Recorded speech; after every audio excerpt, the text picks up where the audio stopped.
McKinstry family dates back 8 generations to the first immigrant to come to the United States. The first immigrant from the McKinstry family was Alexander McKinstry from Northern Ireland. He lived from 1690 to 1797. This is approximately 107 years of age. This was very unusual for his time period. Alexander was born in one of the 6 counties that form Northern Ireland, called Antrim, in the year of 1690. Alexander was a Scots-Irish man.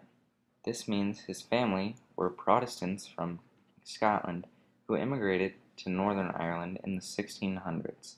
They would have migrated to Northern Ireland because their land could no longer support them.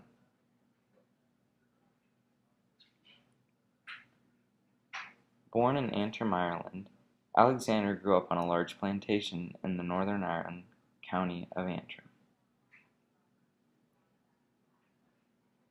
The typical crops grown on Antrim, Ireland plantations were potatoes and rye.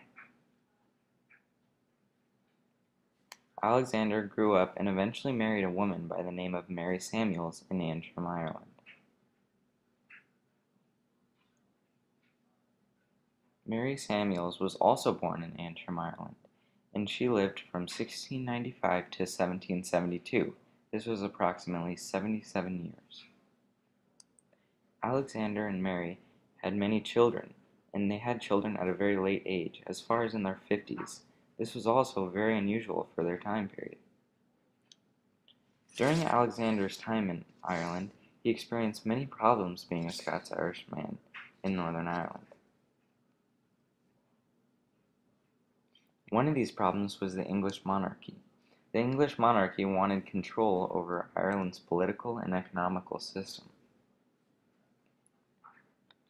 Another problem was the Anglican ministers, who made their income imposing tithes or a tenth of their annual income to support the church and clergy.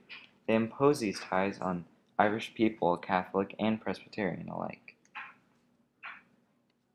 Finally, a big problem that would have pushed Alexander to immigrate was the large potato crop failure lasting from 1724 to 1727. All these problems and setbacks led to the mass migration of the Scots-Irish lasting from 1717 to 1775. The mass migration of the Scots-Irish happened in 3 waves.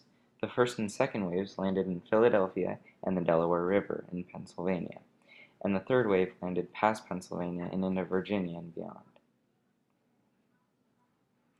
The average age that people immigrated was around 20 to 30 years of age. This means Alexander would have immigrated between 1720 to 1730, and he immigrated to Pennsylvania. This means that he would have been a part of the first wave of the mass migration.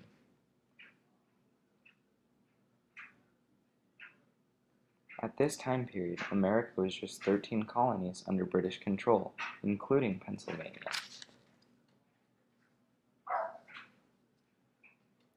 The main reason so many Scots-Irish people immigrated to places like Pennsylvania was for its promising land and the tolerable moderate temperature. Immigrating to Pennsylvania had its pluses and minuses for the Scots-Irish like Alexander. One of these minuses were the Quakers. The Quakers didn't like the Scots-Irish because they felt like they were interfering politically in Pennsylvania.